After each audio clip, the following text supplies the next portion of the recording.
Baik, Assalamualaikum warahmatullahi wabarakatuh, dan selamat pagi, siang, dan sore untuk kita semua. Jadi kali ini kami dari kelompok 7 akan mempresentasikan tugas kami tentang data flow diagram. Namun sebelum itu, ada baiknya kami melakukan perkenalan terlebih dahulu. Kelompok kami sendiri, kelompok 7 terdiri dari saya, Anggita Rahmat Ritonga, terus ada Aurelia Satya Dianingrum, dan juga Rakian Abiseka Bairawa Anoraga. Lanjut, Rakian.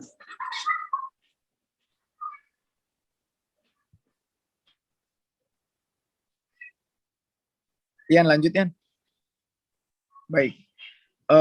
Di langkah pertama untuk pembuatan DFD sendiri adalah yang pertama itu adalah identifikasi sistem. Di identifikasi sistem sendiri ada identifikasi data dan juga identifikasi informasi.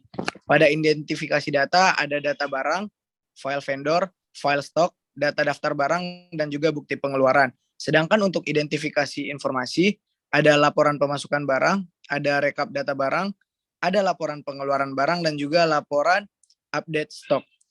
Kemudian ada juga identifikasi sumber data. Untuk identifikasinya sendiri ada sumber data dan juga tujuan informasi.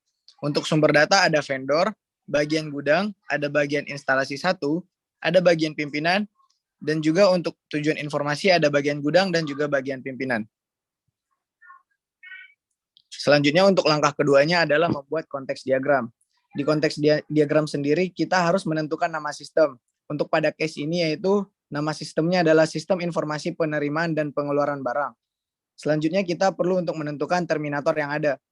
Yaitu untuk case kali ini terminatornya ada vendor, bagian gudang, bagian instalasi 1, dan bagian pimpinan. Selanjutnya untuk input dan output eksternal entity-nya yaitu untuk ke sistem ada vendor. Untuk vendor sendiri ada mengirim barang dan data barang. Lalu untuk bagian gudang ada melakukan input barang, update stok barang, file vendor, dan juga bukti pengeluaran barang. Selanjutnya untuk dari sistem ada bagian gudang yaitu menerima data daftar barang yang diperlukan. Dan bagian pimpinan adalah menerima laporan pemasukan barang, laporan pengeluaran barang, dan laporan update stok. Lanjut.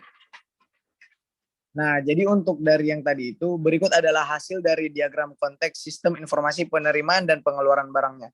Bisa dilihat. Kemudian untuk tahap selanjutnya akan diteruskan oleh Saudari Dian. Kepada Saudari Dian, saya persilahkan. Ya, untuk yang berikutnya adalah langkah ketiga. Di sini ada dekomposisi sistem informasi pemasukan dan pengeluaran barang berdasarkan permasalahan. Maka berikut dekomposisi dari tiap levelnya. Level 0, di sini ada sistem informasi pemasukan dan pengeluaran barang. Di level 1 ada proses input data. Di level 2 ada proses pengambilan barang. Di level 3 ada proses pembuatan laporan. Dan kemudian di level 2.1 ada penjelasan level. Di level 2.2 ada penjelasan level, dan di level 3.1 juga ada penjelasan level. Nah, maaf untuk yang setelah level 3 ini seharusnya level 1.1. Next. Nah, di sini merupakan hasil dekomposisi sistem informasi pemasukan dan pengeluaran barangnya.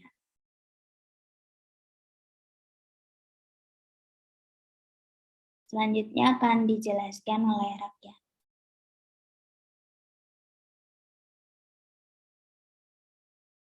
Baik, untuk selanjutnya ada langkah keempat.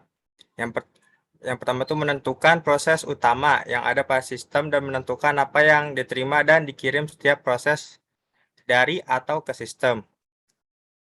Pertama itu ada proses input data. Di sini tuh vendor memberikan barang dan data barang ke bagian gudang. Kemudian bagian gudang membuat file stok dan juga file vendor. Selanjutnya ada data store. Yang data store itu berupa file vendor dan file stok yang digunakan saat proses input data dan pengambilan barang.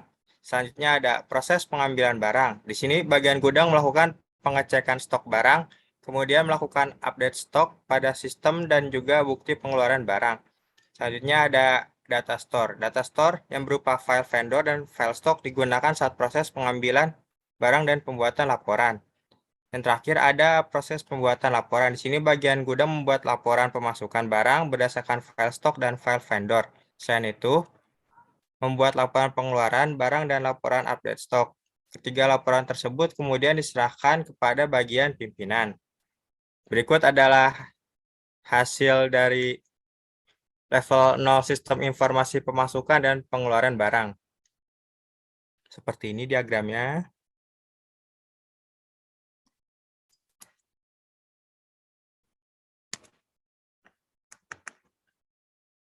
Selanjutnya masuk ke langkah kelima. Nah, di langkah kelima itu pertama ada pembuatan DFD level 1.1 yang berupa proses input data. Selanjutnya ada proses yang terdapat di input data adalah proses untuk pencatatan barang masuk dan menyesuaikan barang dengan data barang di file vendor dan file stok. Langkah keenam yaitu pembuatan DFD level 2.1. Di sini tuh prosesnya terdapat pengambilan barang adalah proses pengambilan barang, pesanan dan mencetak laporan pengeluaran barang serta mengupdate stok barang. Terakhir langkah ketujuh pembuatan DFD level 3.1. Proses yang terdapat di pembuatan laporan adalah proses penyusunan laporan pemasukan barang, laporan pengeluaran barang serta laporan update stok. Nah, sekian dari kelompok 5. Kalau ada kekurangan mohon maaf. Assalamualaikum warahmatullahi wabarakatuh.